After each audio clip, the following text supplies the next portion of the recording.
Y a continuación, luego de las palabras de nuestro presidente, el señor Pablo Gómez, vamos a escuchar un testimonio muy importante, el saludo y la bienvenida también de Miki Arrasco. Él es líder de la Sociedad Peruana de Síndrome de Down, y cuando se habla de inclusión, se habla de nuestros muchachos, de nuestros jóvenes que ya están trabajando, que han marcado una pauta y que van a servir como referencia para aquellos padres que tienen sus niños pequeños que están todavía en el cochecito o que están en el proceso de la formación y la educación inicial y primaria. Escuchamos a Miki entonces.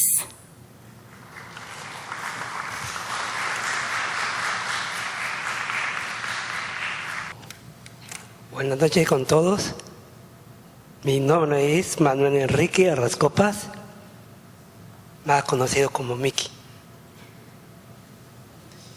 Y gracias por estar acá y agradezco a todos la gente que han venido y agradezco todo lo que... Yo soy un chico especial, pero igual soy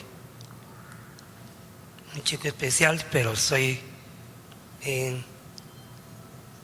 tengo bastante orgullo de estar acá y conocer a todos. Y también soy campeón soy Manuel Enrique Arrasco Paz. Somos 5 hermanos, yo soy el mayor. Tengo una novia que se llama María de Rosario Cerezales Torres. Mis padres me llamaron al colegio, me he aprendido. Ahora voy a trabajar y quiero casarme, trabajar y vivir como cualquier persona, con otra persona. Y soy campeón de natación y tengo un montón de medallas de oro y agradezco a Dios porque gracias a mi papá, a mi mamá y a mis hermanos, espero que están lejos porque no pudieron venir porque están en Nueva Zelanda. Yo soy el mayor de todos. Igual los quiero bastante, a mis hermanos. Los extraño, pero mis hermanos son muy inteligentes. Uno es piloto y otro es buzo. Mi otro hermano es arquitecto. Y yo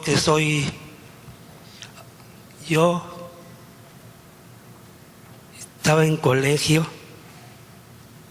Me van a disculpar porque yo estudié en Colegio Santa Rosa, en Trujillo, con las madres dominicas y van a disculpar porque era el único hombre con pura mujer que estudiaba ahí.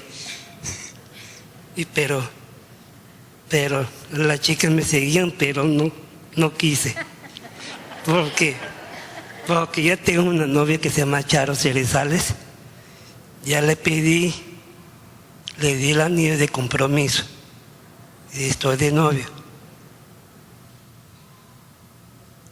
Charo es una chica muy especial para mí, porque yo lo quiero un montón, y su familia, su mamá, sus hermanos, su hermana, y a todos los quiero porque el único que tengo es que me da pena que mi papá, que ha fallecido, gracias a él, me está dando todo a mí, por él. Que descanses, papá. Gracias por todo.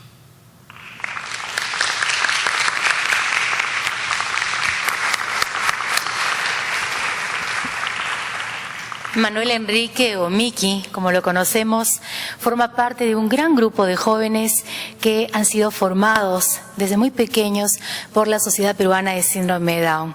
Ellos actualmente están ya en la segunda etapa de la Escuela de Líderes y, como ustedes pueden notar, realmente tienen una fortaleza y esta manera tan cálida de poder expresarnos todas sus experiencias, sus vivencias, cosas que han llevado a lo largo de sus vidas, como ha sido su formación educativa y ahora en su proceso laboral. Muchas gracias, Manuel Enrique, por esta oportunidad de tenerte aquí, y lo que la sociedad hace es eso, darles voz darles presencia a nuestros hijos. Por eso, mamis, papis que están acá, continúen, acérquense y no pierdan el vínculo para poder estar trabajando de la mano, siempre juntos con la Sociedad Peruana de Síndrome Down.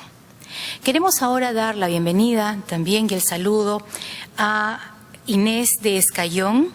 Es una profesional que tiene ya 27 años trabajando en esos temas que nos identifican. Ella también es madre de una persona con discapacidad.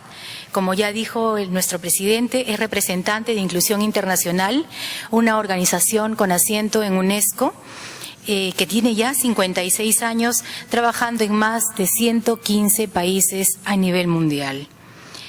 Inés nos va a presentar el informe mundial Una mejor educación para todos, cuando también estemos incluidos, en el que participó en su redacción la Sociedad Peruana de Síndrome Down.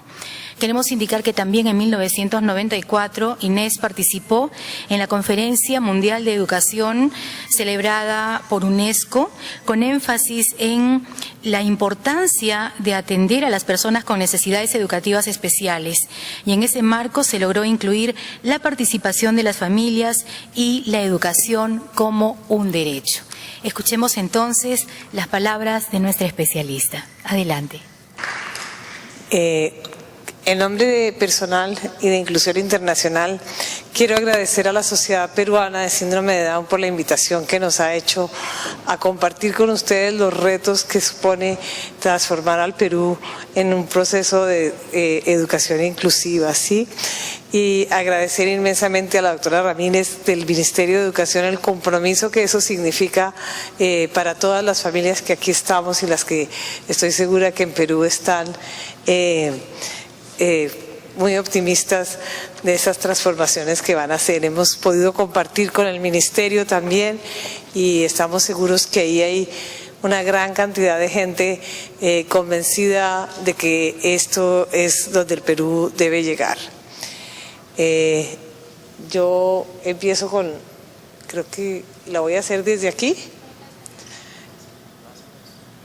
Creo que me toca.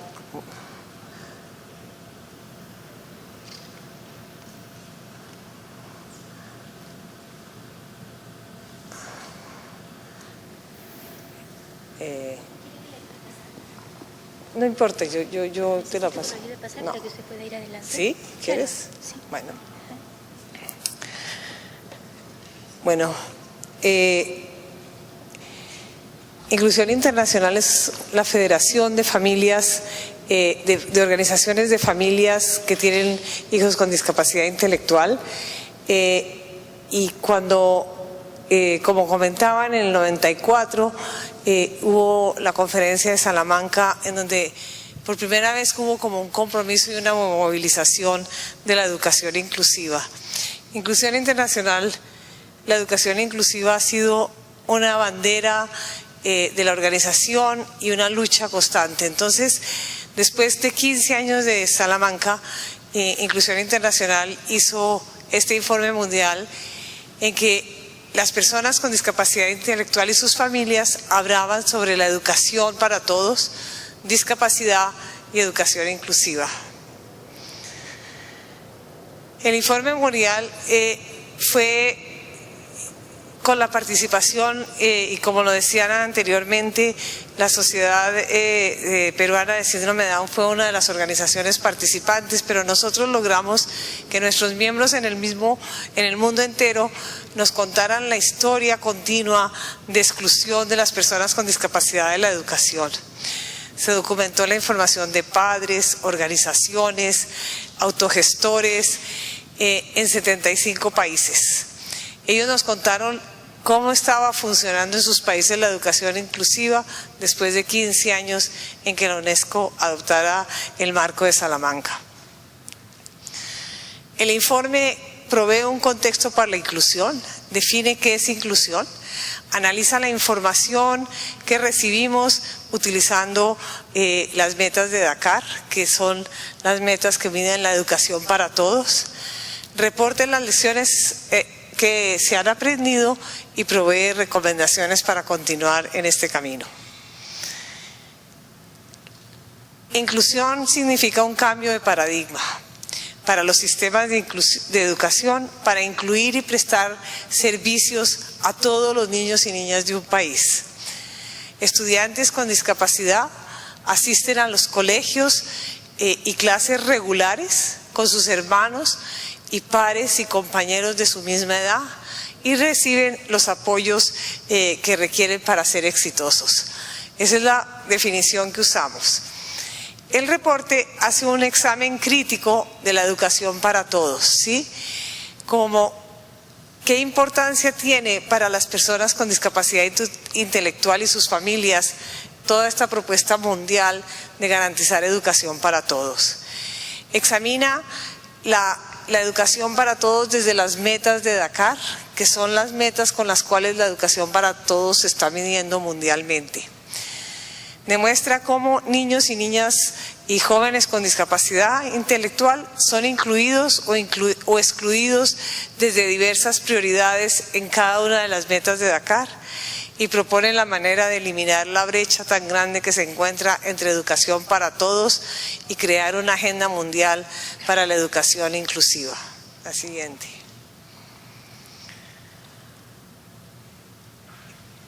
Hay una agenda en el mundo para la educación, ¿sí? Entonces la agenda está lidiada por conferencias en el mundo desde 1990 para garantizar que hay una educación para todos, ¿sí? El mundo habló de las metas de desarrollo del milenio en el 2000 y cuando Inclusión Internacional vio las metas de desarrollo del milenio, dijo: las metas de desarrollo del milenio que deben cumplirse debían haberse cumplido en el 2015, no se van a poder cumplir porque las personas con discapacidad jamás fueron incluidas en esas metas. Después el Foro de Educación Mundial saca el marco de acción de Dakar y esos son los compromisos mundiales que los jefes de países en el mundo se comprometen a cumplir, en donde van a invertir y donde se va a monitorear. Por al lado, eso era la educación para todos y sin embargo para las personas con discapacidad parecía haber como otra agenda de educación inclusiva que comienza con Salamanca, como le dijimos, en el 94 y se solidifica con la Convención de los Derechos de las Personas con Discapacidad que sale en el 2006, se firma por los países y se ha venido ratificando poco a poco y Perú es uno de los países que la ha ratificado y el artículo 24 fue un artículo muy luchado por Inclusión Internacional porque era lo que los miembros nos habían pedido, ¿sí? Entonces ese fue el artículo que más luchamos por negociar. Después de la convención, después del informe, eso fue hasta ahí teníamos el informe, pero yo quería agregar que hoy en día, en este año, el Comité de la Convención de Derechos de las Personas con Discapacidad está generando una nota conceptual en donde explica qué implica y los avances que deben seguirse en el artículo 24, que son como los elementos que nos ayudan. Y también en este momento tenemos las metas de desarrollo sostenible 2030, que son unas metas mundiales en donde se va a medir los progresos que el mundo entero hace y Inclusión Internacional y aliados muy importantes de ellos han logrado que en estas metas de desarrollo sostenible se identifiquen las personas con discapacidad en general como objeto de metas y además educación inclusiva también ha quedado ahí metido. Nosotros sabíamos que la declaración de Salamanca había sido como esa primera señal de inclusión. Quienes nos tocó en ese momento el desarrollo era como el camino, abrir el camino, ¿sí? Pero la Convención de los Derechos de las Personas con Discapacidad en el 2006 volvió que países que ratificaban la Convención se comprometían a que la inclusión quedaba metido entre la ley. Y eso es esos compromisos es lo que lo hace. Sin embargo, en todo el recorrido que hicimos, continuamos encontrando que las familias seguían encontrando grandes barreras para recibir educación inclusiva. De los 65 millones de niños que están fuera de la escuela, por lo menos 25 millones de ellos tienen una discapacidad. O sea, fácilmente la tercera parte de niños que están fuera de la escuela es por su discapacidad. En las áreas más pobres, solamente el 2% de niños y niñas y adolescentes con discapacidad asisten a la escuela. UNICEF habla sobre cifras alarmantes del analfabetismo que existe en la población. El 95% de los niños y niñas con discapacidad en el mundo entero no completan la básica primaria y la mayoría de los niños y niñas con discapacidad no asisten a la escuela con sus pares sin discapacidad y muchas veces tampoco reciben los apoyos que requieren. En el mundo entero, todas las familias y las personas con discapacidad intelectual nos contaron que la educación era esencial para una mejor vida, que tener una educación aparte significa tener una vida aparte, que cuando no tenemos educación la pobreza viene asociada a ella, que cuando no hay inclusión por lo general no hay educación. También sabemos que los niños les va mejor en clases diseñadas para apoyar la diversidad de los aprendizajes. También sabemos que niños y niñas con discapacidad que asisten a escuelas inclusivas tienen mejores resultados. Y también sabemos que niños y niñas con discapacidad que son incluidas en la educación acaban siendo un mejor pronóstico de ser incluidos en la comunidad. Sabíamos, como les decía, el artículo 24 promueve la educación inclusiva, ¿sí? Garantiza que los estudiantes con discapacidad tienen los soportes que requieren y garantizan que personas que tienen sordera, ceguera, sordociegos pueden recibir apoyos especializados cuando lo requieren. Estos son como los...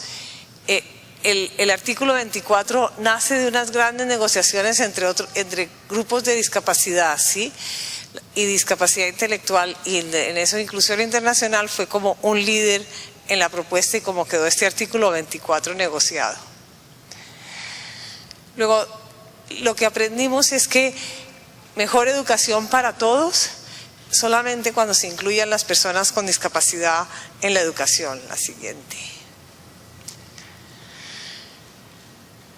Entonces voy a como hacer un recorrido por el informe y mostrar que los sistemas educativos hacen una de dos cosas: o incluyen a las personas o proveen los soportes aparte en escuelas segregadas, ¿sí?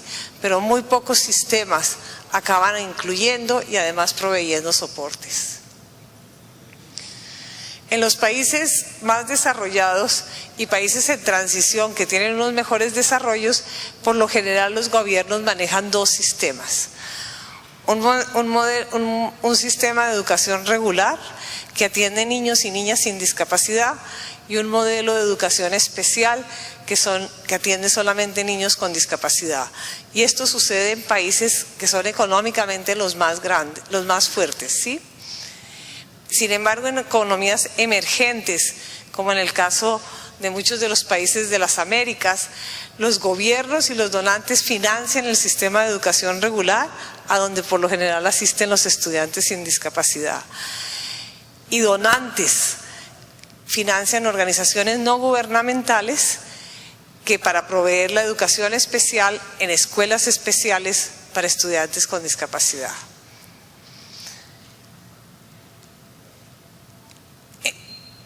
Miramos muchos de los reportes de monitorear la educación para todos, que son responsabilidad del Banco Mundial, de la UNESCO, de UNICEF, ignoraban la discapacidad. En esos reportes jamás decían qué número de personas con discapacidad estaban o no en las escuelas, ¿sí? Luego, cuando no se cuentan, quiere decir que no hay ninguna responsabilidad para lo que la educación inclusiva había propuesto desde el marco de Salamanca. Y esto sigue sucediendo mucho en la mayoría de los países del mundo. Las estadísticas no están accesibles. Mientras no se cuenten, cuando a uno no lo cuentan, lo invisibilizan. Y cuando no lo cuentan, jamás sabemos si hicieron algo o no.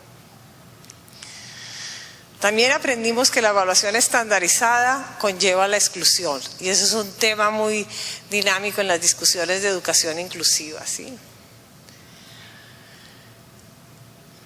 las familias y los autogestores en el mundo entero nos contaron de ejemplos en los cuales la educación inclusiva está funcionando muy bien. También la mayoría de las familias nos dijeron que ellos preferirían que sus hijos fueran a escuelas regulares y oímos mucho el comentario: una escuela inclusiva construye comunidades inclusivas. Pero a pesar de todos estos optimismos, también encontramos que niños con discapacidad asisten a la escuela tan solo por unos años. Pocos niños con discapacidad se gradúan en la secundaria, las cifras son alarmantes cómo van bajando. Las familias pagan por la mayoría de los soportes en el aula. Las familias en muchos casos no tienen cómo pagar estos soportes y eso excluye de la educación. Hay expectativas pobres y actitudes negativas que excluyen a los niños con discapacidad, y los niños no aprenden porque los maestros no saben cómo enseñarles. Hay grandes obstáculos y algunos de ellos son estructurales de los sistemas. Hay políticas que no incluyen a las familias. Hay políticas y prácticas que segregan. En muchos países encontramos que en la misma legislación dice: cuando el niño tiene una discapacidad, asistirá a otro tipo de centro que no es un centro educativo, y cuando muchas veces si es un centro educativo es un centro segregado. La educación se centra inmensamente en los aprendizajes académicos y desconoce todo lo que la historia que un niño que va a la escuela recibe. Se dice que la educación regular maltrata a los hijos, que no es seguro para ellos. La educación especial, que reconoce fortalezas en personas con discapacidad, pareciera que solo puede brindarse en escuelas segregadas por una serie de profesionales especializados.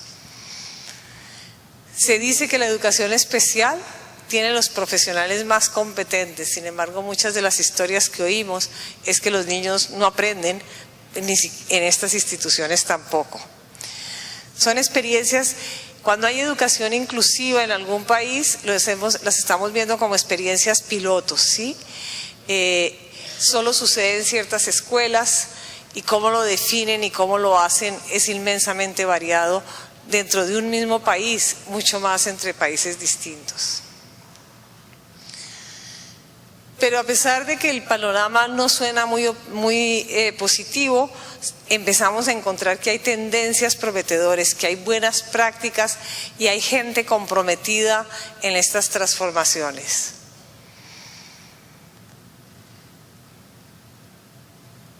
Empezamos en todas las historias que recogimos, que fueron, como les digo, de 75 países, 650 personas contaron historias.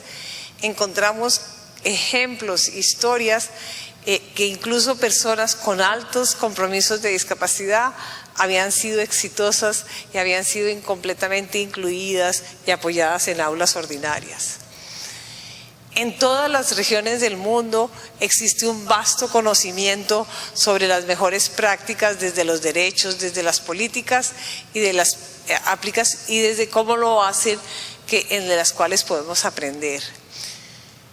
Pero cuando hablamos todavía de educación inclusiva de calidad, esto solo sucede para unos pocos, en unas pocas ciudades, en unos pocos países y en unas pocas regiones. Hay ejemplos de inclusión a nivel micro, en las clases, en las aulas de clase, a nivel individual. Vemos cada vez más ejemplos, y los vimos esta tarde en lo que compartimos, de experiencias exitosas desde los individuos, y eso es lo que llamamos micro. Meso, también empezamos a ver ciertos sistemas de educación, entonces ya pueden ser municipios, comunidades, ciertas secretarías de educación que empiezan como a manejar más sistémicamente. Y a nivel macro, que ya sea como países en que manejan políticas, culturas y prácticas inclusives, son muy pocos, ¿sí? En lo que nosotros logramos en ese momento recoger, solamente había 2 sitios en el mundo en que uno podría mirar estas experiencias macro. Uno es Italia, que eliminó la educación especial ya hace varios años, y la otra era la provincia de New Brunswick en Canadá. De resto, no hay unos países que ya no tienen escuelas segregadas. La siguiente. Lo que encontramos es que en los países pobres, los niños, niñas y adolescentes con discapacidad intelectual se encuentran excluidos de la escuela en general, de la educación. Y en los países ricos se encuentran excluidos de educación inclusiva. Los países ricos, muchos de ellos han invertido grandes sumas en tener sistemas segregados. Entonces, por ejemplo, Austria tiene 12 tipos de sistemas de colegios distintos de acuerdo a la discapacidad. Entonces hay colegios especiales para síndrome de Down, para parálisis cerebral, para autismo, ¿sí? Y esos son todos colegios segregados. Luego eso es lo que empezamos a encontrar de diferencias entre los países. Sabemos que la educación inclusiva funciona, pero el éxito en una forma macro está por verse. Hay un compromiso mayor por esto, pero siguen habiendo barreras sistémicas que previenen desde las transformaciones de políticas y culturas. La Convención Inclusión Internacional está convencida que es una herramienta y un mecanismo que puede proveer para el cambio. Hay un vacío político. En muchos países las leyes y políticas ya proveen para educación inclusiva, sin embargo, volverlas una realidad en la práctica no ha sido lo que se observa en la mayoría de las políticas. Las personas con discapacidad los hemos llamado niños invisibles porque no se cuentan, ¿sí? Y aquí en el Perú oíamos cómo en un momento dado aquellos que están en educación especial no se contaban como dentro del proceso de educación, y eso es parte de las transformaciones que hay que hacer y la están haciendo. Hemos encontrado en todas partes del mundo que las familias no son apoyadas en estos procesos, los maestros tampoco son apoyados, hay un poco intercambio y movilización del conocimiento, hay un público que desconoce el tema. Por ejemplo, en uno de los países, en Brasil, una encuesta como de 8.000 personas mostraba cómo el 93% de ellos creía que las personas con discapacidad debían estar en colegios aparte de sus hijos. Hay una exclusión desde la oferta, ¿sí? Vuelvo y les comento que la tercera parte de los estudiantes, de niños en edad escolar que se encuentran fuera del sistema educativo, en el mundo entero tienen una discapacidad, y hay un fracaso sistémico de los sistemas de educación de proveer una educación inclusiva de calidad para personas con discapacidad. El análisis de estas barreras sistémicas que mantienen la exclusión es una necesidad sentida. Hay que empezar a medir cómo hay indicadores de éxito que dirijan a los gobiernos, a las estructuras, la financiación y la aplicación y supervisión de la educación para garantizar ese gran lema de educación para todos, pero que todos incluya también a las personas con discapacidad.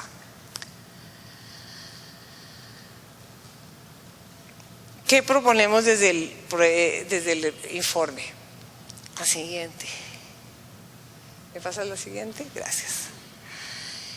La convención creemos que puede hacer una gran diferencia en movilizar la educación inclusiva a nivel mundial. Creemos que es un documento legal al cual la mayoría, ya hay 100 y pico, como 170 países que se han adherido y que han firmado y ratificado la convención, ¿sí?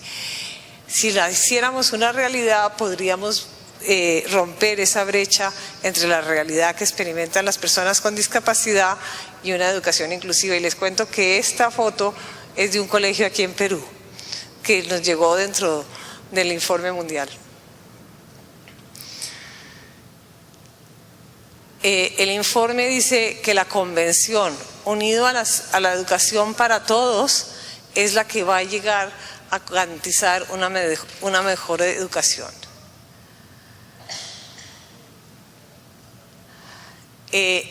La ventaja de la convención cuando un país la ratifica es que es un documento legalmente obligatorio.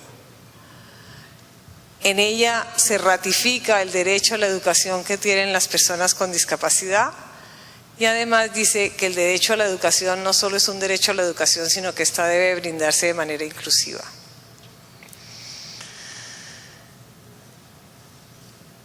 Consideramos que el usar a la Convención en los diferentes países va a ser un beneficio para enmarcar la agenda que se requiere en cada país para llegar a lograr esta educación de calidad e inclusiva para todos. El informe toca gobiernos, toca instituciones financiadoras, organismos internacionales y nacionales que financian la educación en distintos países, a las familias, a las organizaciones de personas con discapacidad, a las personas con discapacidad y a la sociedad civil en general.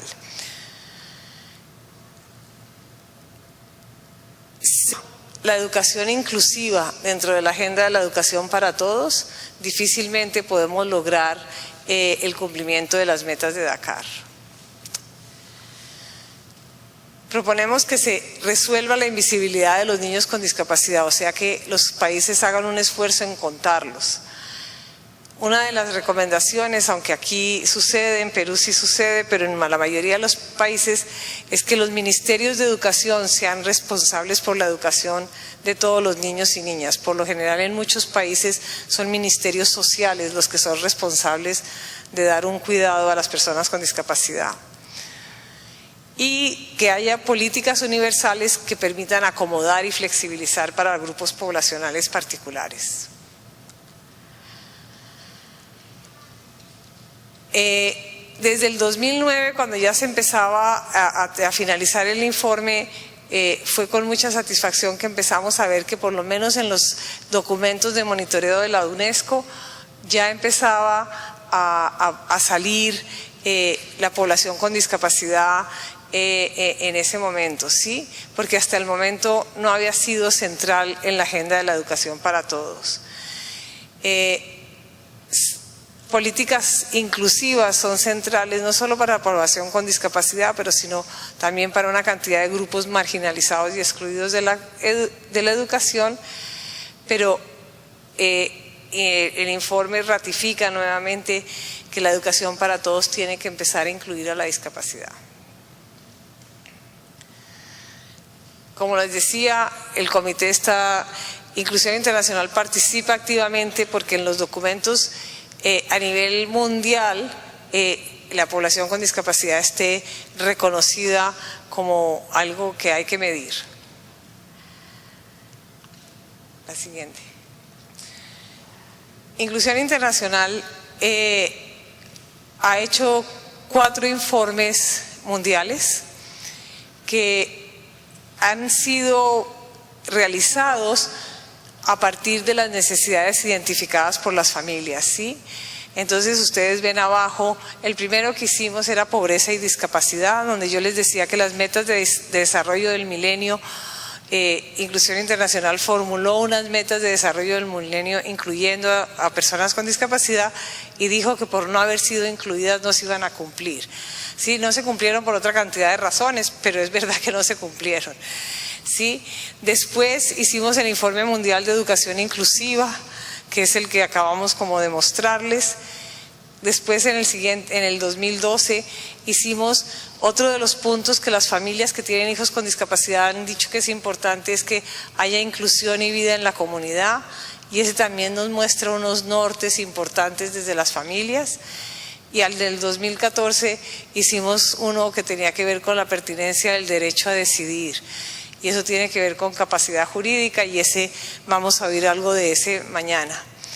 Lo que sabemos con todos estos informes que hemos hecho es que educación inclusiva es al centro de posibilidades, que abre las posibilidades para que la vida en comunidad sea una realidad para las personas con discapacidad intelectual, para que se empiecen a revisar los compromisos de escuchar la voz de las personas y apoyarlos en su toma de decisiones.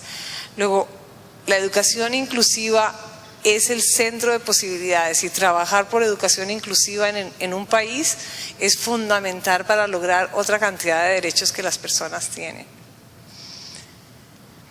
Yo creo que con esto finalizo. El documento está en la página web de Inclusión Internacional y puede ser un documento de reflexión para grupos que se movilicen en esto. Gracias.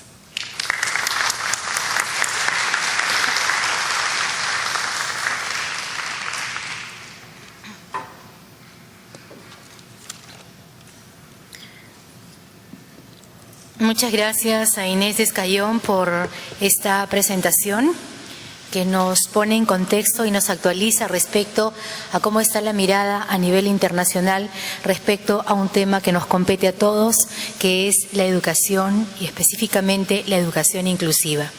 Y precisamente hoy tenemos la gratísima representación del ministro de Educación, el señor Jaime Saavedra, a través de la Directora General de Educación Básica Regular. Para la Sociedad Peruana de Síndrome de Down es realmente muy satisfactorio, como ya se dijo al inicio, porque su presencia precisamente es un indicador de la importancia que le está dando esta gestión educativa a el ámbito que nos ocupa.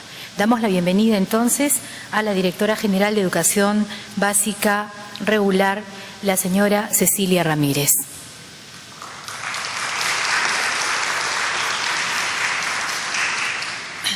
Buenas noches con todos. Primero que todo quiero traerles el saludo del señor ministro Jaime Saavedra.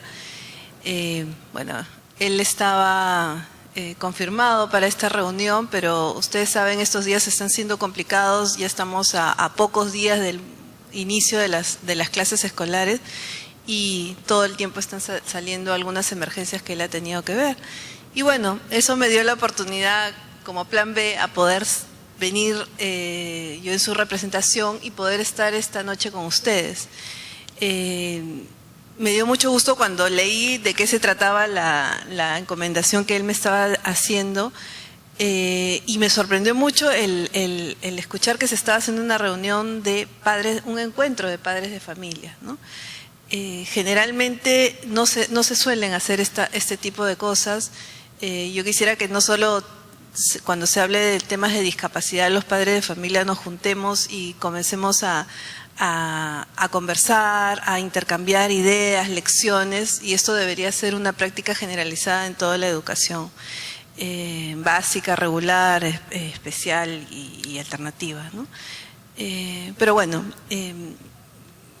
nosotros tenemos como país el tener como un objetivo grande el poder brindar una educación de calidad para todos los niños, niñas, jóvenes y adultos, ¿no? Pero esto es una meta todavía muy lejos de poder alcanzar. Cuando nos podemos ver un poco las cifras en que nuestro país está avanzando, vemos que hay cosas que se han ido logrando en los últimos años, sobre todo más fuerte, y que se está avisorando un cambio en el servicio educativo que estamos brindando en diferentes niveles, pero todavía seguimos encontrando una diferencia muy grande entre los chicos que acceden a un servicio en el ámbito rural versus el urbano, o cuando vemos la escuela pública versus la privada. Bueno, hablamos de una buena escuela privada, ¿no? Todavía las brechas son bastante grandes, ¿no? Los aprendizajes, cuando miramos los resultados de aprendizaje, tampoco son como país los que quisiéramos alcanzar. Todavía estamos muy lejos de esa meta que quisiéramos para todos los niños y jóvenes. Y cuando hablamos del tema de inclusión, todavía aún esa meta todavía se ve mucho más lejos, ¿no? Y porque el tema de discapacidad en realidad ha sido un tema olvidado por muchos años en el país. Se han priorizado otras cosas y además un tema, justamente por esa despriorización, creo que muy poco conocido por todos, ¿no? Cuando voy a regiones y escucho y hablo con los directores de DRES, UGEL, que son los que están gestionando el servicio educativo, todavía en su discurso no aparece el tema de inclusión. Algunos saben que la educación básica regular, por ejemplo, tiene que también vendrá un servicio educativo para todos los niños, incluso para los niños que tienen discapacidad. Pero esto todavía no está dentro del chip, creo, de nuestras regiones, de las personas e incluso de nuestros docentes, ¿no? Hay un cambio bien fuerte que tenemos que hacer a nivel primero de dar a conocer, y creo que estos espacios y de la gente que puede estar acá en los siguientes días va a ayudar mucho a ese primero, que la gente se acerque y comience a entender cuál es la problemática, qué avances se están teniendo, y después puedan involucrarse lo mejor posible, ¿no? En el Ministerio de Educación se ha hecho en los últimos años, como les decía, algunos avances, ¿no? Creo que ya ha habido algunas representantes del Ministerio que han estado con ustedes compartiendo algunas ideas y en estos días lo van a ir contando, ¿no? Yo creo que todavía estamos muy lejos de la meta que quisiéramos. Estamos logrando mejorar la capacitación de los docentes, no solo de los docentes que están en la educación básica especial, sino también con una mirada de los docentes de la educación básica regular, que son la gran mayoría y que en realidad nunca han sido preparados para atender realmente a un niño o uno o más niños con discapacidad en sus aulas, ¿no? Y el primer, a veces efecto, la primera reacción es el rechazo o el temor de cómo hacerlo y al final optan por terminarlos olvidando, ¿no? Pero justamente es por no conocer y por no tener las herramientas adecuadas. Ahí hay un trabajo grande que se está haciendo en el sentido de primero comenzar a sensibilizar sobre el tema. Tenemos intervenciones pedagógicas que se han focalizado en todo el país para hacer el cambio educativo en inicial, en primaria.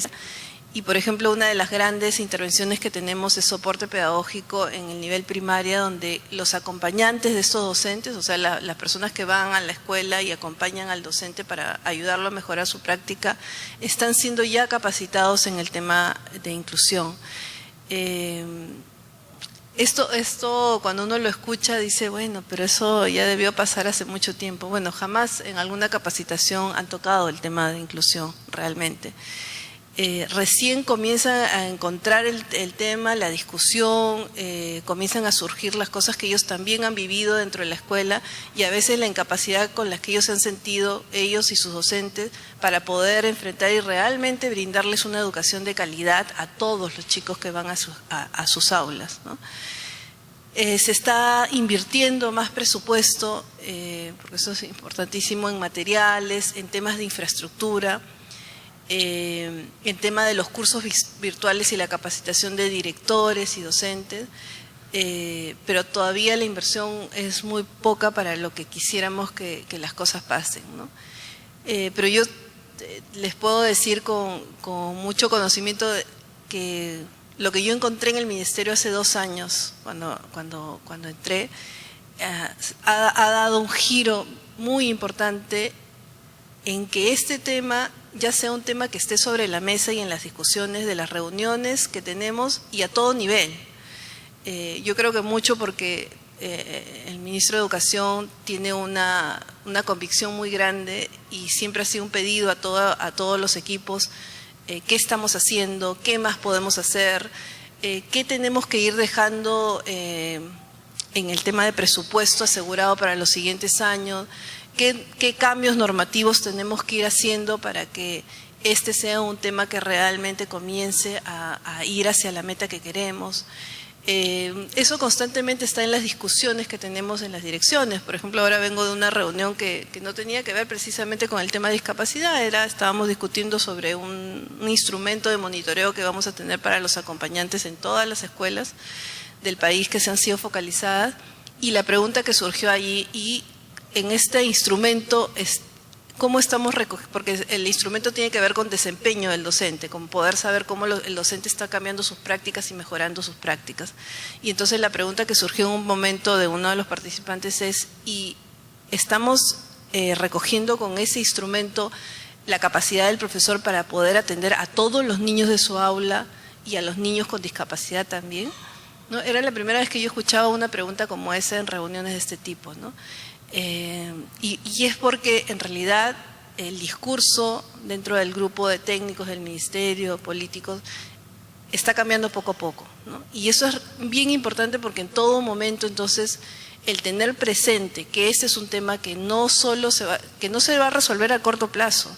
Es un tema que tenemos que enfrentarlo como país y ver qué políticas tenemos que desarrollar como país en todos los sentidos para que comencemos realmente a hacer de todas las escuelas del Perú escuelas realmente inclusivas. Es un tema que va a pasar por muchas fases, por muchos momentos y que necesitamos realmente de la colaboración de todos. No es un tema que lo va a resolver el Ministerio de Educación solo, es un tema que necesitamos comenzar a trabajar desde las regiones, desde nuestros implementadores realmente del servicio educativo, que son los directores, las autoridades de DRES, UGELS, en todo el país. Es un tema que tiene que pasar por más presupuesto y que la entidad privada también comience a sentir esto como un tema donde ellos también tienen algo que aportar, mucho que aportar. Y es también un tema que tiene que pasar por ir logrando evidencias, y ahí es un pedido también, bueno, el mismo Ignacio Franco, que trabaja en un centro de investigación, necesitamos mayor evidencia para ir demostrando que una escuela que realmente es inclusiva, en realidad logra los logros de aprendizaje que uno desea. Hay muy poca investigación en el país acerca de eso, por no decir casi ninguna. Pero tenemos que ir demostrando con evidencias, con números, con hechos, con reportes que podamos hacer de cómo sí hay escuelas en el país que están logrando hacer la diferencia, y eso tiene que hacerse más conocido. Tenemos que trabajar desde la parte comunicacional muy fuertemente para lograr que sea un tema que esté sobre la mesa, que sea discutido por nuestros políticos, pero no solo en términos de discurso, porque sí, pues podemos captar mucho la atención, el feeling, pero realmente eso ni ustedes ni nosotros queremos, y eso no es lo que realmente va a ser el cambio. Tenemos que pasar a hechos concretos, a propuestas concretas de cómo vamos haciendo ese cambio en nuestras escuelas, y realmente podemos hacer que una educación de calidad sea para todos y que estas oportunidades de las que hablamos todo el tiempo sean una realidad para todos los niños, sin importar la condición, las características, ni los padres las familias de donde provengan, sino que todos los niños peruanos tengan ese derecho, ¿no? Otra novedad que quería contarles es que en el tema de currículo, la propuesta curricular que estamos a punto de aprobar como país, es una propuesta curricular que ha sido pensada, a diferencia de otros años, no solo para la educación básica regular, sino para la educación básica. Esto quiere decir que el acuerdo que estamos tomando como país de cuáles deben ser esos aprendizajes que queremos lograr a lo largo de la educación básica, o sea, de estos años de inicial, primaria y secundaria, esos aprendizajes básicos que queremos lograr sean iguales para todos los niños en el país. No quiere decir que todos los niños del país van a alcanzar el mismo nivel, porque en realidad ni siquiera cuando hablamos de los niños de educación básica regular que no tienen alguna de las discapacidad, podemos decir que todos alcanzan al mismo nivel en realidad, pero sí estamos planteando que esos aprendizajes son aprendizajes esperados y que se están brindando las oportunidades para que cualquier chico del país, tenga o no discapacidad, pueda alcanzarlos, tenga la posibilidad de poderlos alcanzar, y se está planteando que como país a eso estamos apostando. Hay un conjunto de aprendizajes que son los aprendizajes esperados, que es el perfil del egresado de educación básica, que se está planteando en este currículo, y los invito también a revisar la página web del Ministerio. Ya está este currículo puesto a una consulta virtual.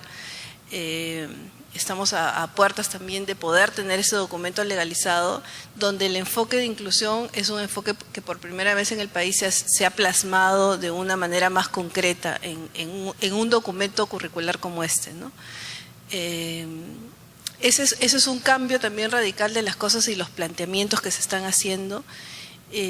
Como repito, todavía no estamos al nivel que quisiéramos estar, hemos avanzado. Yo tengo que hacerme a culpa de donde deberíamos estar en estos momentos, pero sí hay un cambio, hay una intención, hay un trabajo que se viene haciendo como hormiga y donde el tema de la inclusión está apareciendo cada vez más fuerte, ¿no?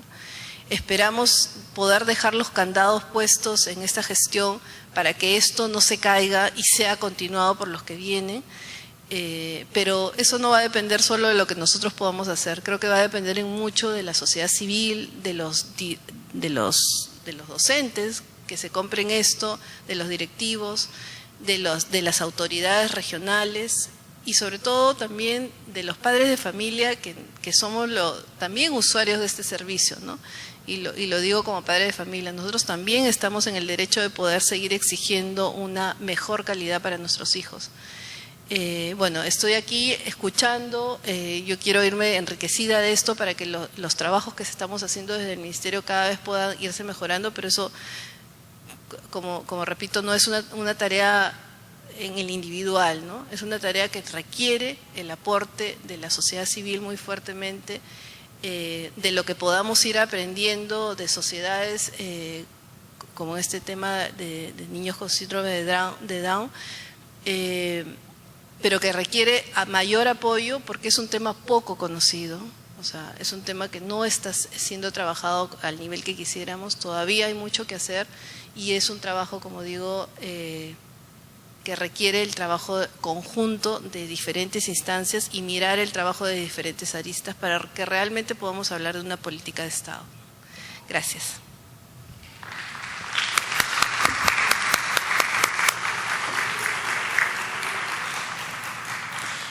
Hace un momento Inés Escayón nos comentaba que para lograr de manera significativa este avance del proceso de inclusión de nuestros hijos se requería del compromiso de los ministerios de educación y ahora Cecilia Ramírez nos propone también que se incorpore el tema del presupuesto, la investigación y por supuesto que se evidencien los logros para de esta manera poder tener entonces una mejor visibilización en este tema. Me gustaría poder compartir con ustedes una información que tenemos a partir de la encuesta nacional sobre discapacidad del 2012 y cruzándola un poco con lo que hemos escuchado entre ayer y hoy del Ministerio y las recomendaciones que ha recibido el Perú del Comité sobre los Derechos del Niño de Naciones Unidas.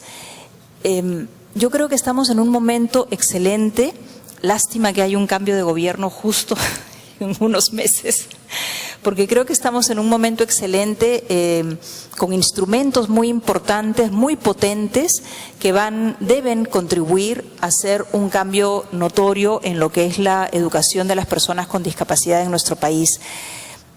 Una de las cifras que menciona estas recomendaciones del Comité sobre los Derechos del Niño es que le preocupa la exclusión grande que existe, 120.000 niños y niñas con discapacidad fuera del sistema educativo.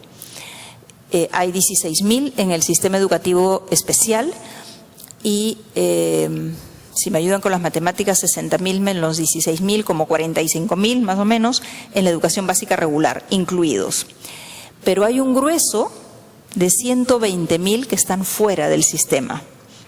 Entonces, la propuesta desde la Sociedad Peruana de Síndrome Down es no continuar con un doble sistema, básica especial y básica regular, sino un solo sistema, caminar hacia eso. No estamos pretendiendo que mañana se cierre el sistema de educación básica especial, pero caminar hacia un único sistema, que es la manera de poder asegurar el derecho a la educación de todos los niños y niñas, porque no hay forma de crear más escuelas de educación especial, sobre todo tomando en cuenta que los niños y niñas y adolescentes no están todos juntitos en un lugar, sino que están dispersos y que por lo tanto la mejor manera de asegurar su derecho a la educación es que puedan ir a la escuela más cercana a sus casas, a la escuela a la cual irían con sus hermanos, con sus amigos del barrio. Y entonces hay una doble inquietud para nosotros, el acceso y también la calidad de la educación. Este informe de Naciones Unidas resalta el hecho de que el 54% de los niños y niñas con discapacidad no sepa leer ni escribir, y que no necesariamente este no saber leer y escribir está asociado a la discapacidad sino a la carencia de oportunidades para adquirir la lectoescritura. Otra recomendación fuerte que hace este documento, y que lo hablamos el día de ayer en el Ministerio de Educación, es la importancia de atender a la niñez con discapacidad de 0 a 5 años, de tal manera que se pueda asegurar que entren a la escuela con las mejores condiciones posibles, ¿no? Y también esta es una recomendación del comité que insta a que se brinden los servicios de rehabilitación que se requiere y que pueda atenderse a esta población que en este momento tampoco acude a los programas de intervención temprana, que además existen en muy escaso número, y que se pueda asegurar que reciban los servicios que necesitan para luego poder acceder a la escuela. Y llama la atención sobre la discriminación que esta falta de acceso a la escuela implica para la niñez con discapacidad. Yo creo que en estos puntos en el Ministerio han sido sumamente receptivos. Nos alegra muchísimo lo que han comentado Cecilia esta noche sobre el currículo. Marilú Martens nos informó también en el curso que hemos tenido para docentes de que se está trabajando en la adaptación de currículums. Ella mencionó 4 editoriales, de la cual solo recuerdo a una que ya no nombraré para no discriminar a las otras, pero mencionó que están trabajando con 4 editoriales para la adaptación de los currículums, y eso lo están haciendo a través del Senarebe. En el Senarebe, la propuesta también, el compromiso desde el Ministerio de Educación es que haya un centro de recursos en cada región, y que eso se va a implementar a partir de este año, se está ya implementando a partir de este 2016. Entonces, efectivamente, yo creo que hay avances, estamos en la mejor disposición de trabajar juntos, de poder trabajar en un plan, ¿no? Con un tiempo, con metas, con resultados, con presupuesto, y que quizás poder trabajar en el presupuesto por resultado sea una manera, como decía Cecilia, de ir cerrando, ¿no? Poner algunos candados, dijiste, porque hay un cambio de gobierno, no podemos negarnos a esa realidad, y en el cambio de gobierno no nos queremos exponer a que haya un retroceso en lo que hemos venido avanzando, y es un avance que y lo digo con orgullo, y lo digo porque creo que es necesario que sigamos atentos a trabajar de la misma manera, desde sociedad civil, alcanzar propuestas, visibilizar las dificultades que tenemos como familias y poder trazar puentes de diálogo. No es nuestra intención enfrentar y confrontarnos con el Ministerio de Educación, sino tender estos puentes de diálogo, poder trabajar en conjunto, poder movilizar los recursos que existen en los gobiernos locales y regionales, porque no es solamente el gobierno nacional, los gobiernos locales y los gobiernos regionales tienen también presupuesto que deben asignar a la educación.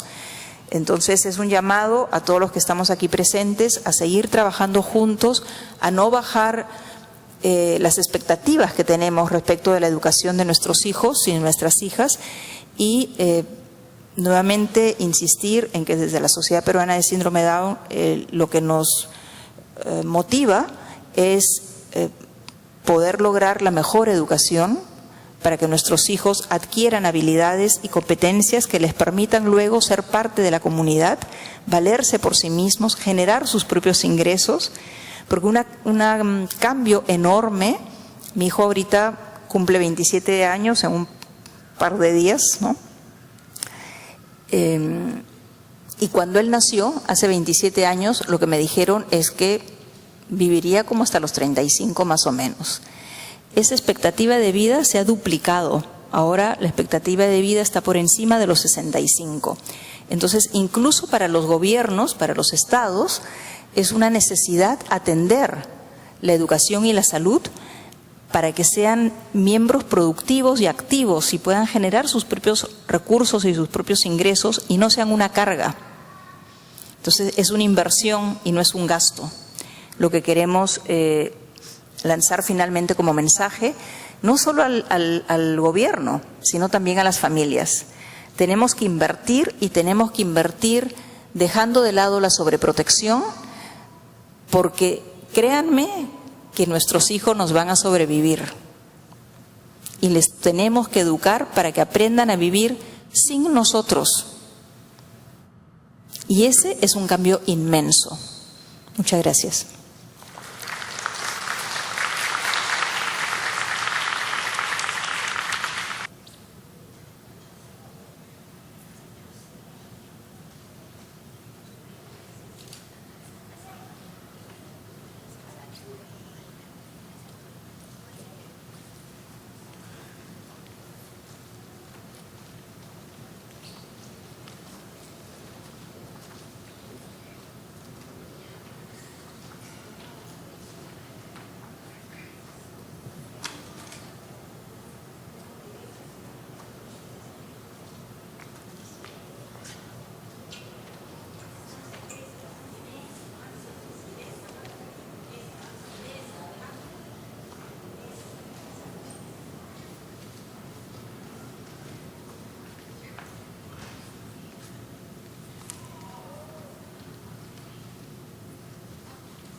Quiero cantar marinera a ti, mujer del Perú, que cuando bailas encantas y no hay nadie como tú. Tú bailas con tanta gracia, con salero y emoción, por eso que has provocado en mí toda esta pasión. La magia de tu sonrisa, tu fuerza y gran corazón, y tu radiante belleza, flores que te ha dado Dios. Tienes todo el encanto de esta tierra que es el Perú, por eso que con orgullo quiero cantar nadie como tú. Eres el orgullo de mi tierra, cuando bailas una marinera, tú bailando pintas los colores, rojo y blanco de esta mi bandera. Cuando yo te canto con guitarra y con cajón, quiero gritar tan fuerte con todita la emoción. Eres el orgullo de mi tierra, cuando bailas una marinera, tú bailando pintas los colores, rojo y blanco de esta mi bandera. Cuando yo te canto con guitarra y con cajón, quiero gritar tan fuerte con todita la emoción. Nadie como tú. Y adentro con la segunda.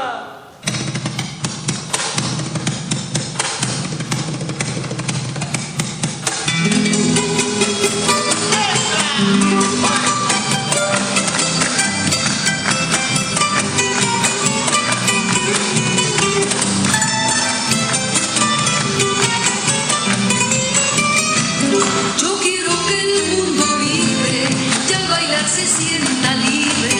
Yo quiero que el mundo vibre y al bailar se sienta libre. Al compás de mi marinera, que es la danza de las Américas, los pañuelos griten al cielo el mensaje de mi pueblo. Al compás de mi marinera, que es la danza de las Américas, los pañuelos griten al cielo el mensaje de mi pueblo. Yo soy Perú, sangre india y española. Yo soy Perú y mi estirpe es creadora. Un pasado lleno de gloria en la sierra, montaña y costa. Y en los pies de una hermosa chola voy a revivir mi historia. Un pasado lleno de gloria en la sierra, montaña y costa. Y en los pies de una hermosa chola voy a revivir mi historia.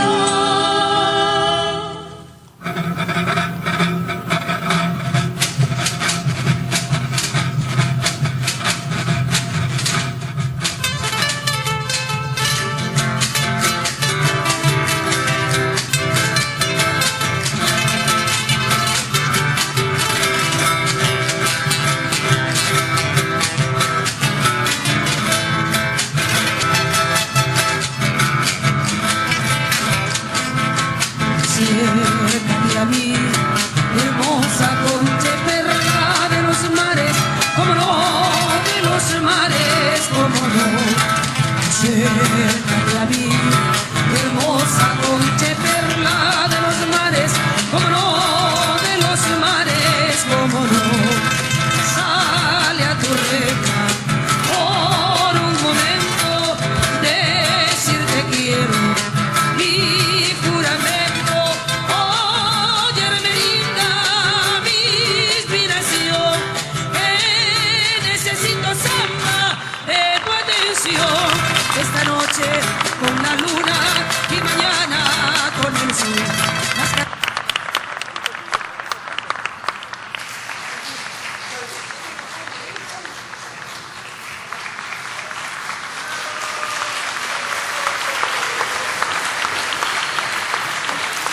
Señoras y señores, con ustedes Pamela Sotomayor, José Carlos Mendoza, Inés de la Cruz, Alejandro Castañeda, Jocelyn Mendoza, Renzo Guapaya y los campeones 2016, Fanny Cabrejos y Manolo Castro. Ellos son nuestros talentos, jóvenes que demuestran la capacidad que han podido lograr a través de la enseñanza, el aprendizaje, del esfuerzo continuo, del apoyo natural de los padres y las madres, pero son ellos quienes finalmente han dado de todo para poder lograr representar a nuestro país. Salieron de gira, han estado de viaje tanto en Estados Unidos como en otros países también. Por eso, queridos amigos, son nuestro orgullo. Para nosotros, los jóvenes que representan a este gran elenco que ha logrado llegar a nuestros corazones con esa capacidad que nos han demostrado. Un fuerte aplauso para ellos nuevamente, para despedirlos como se merecen.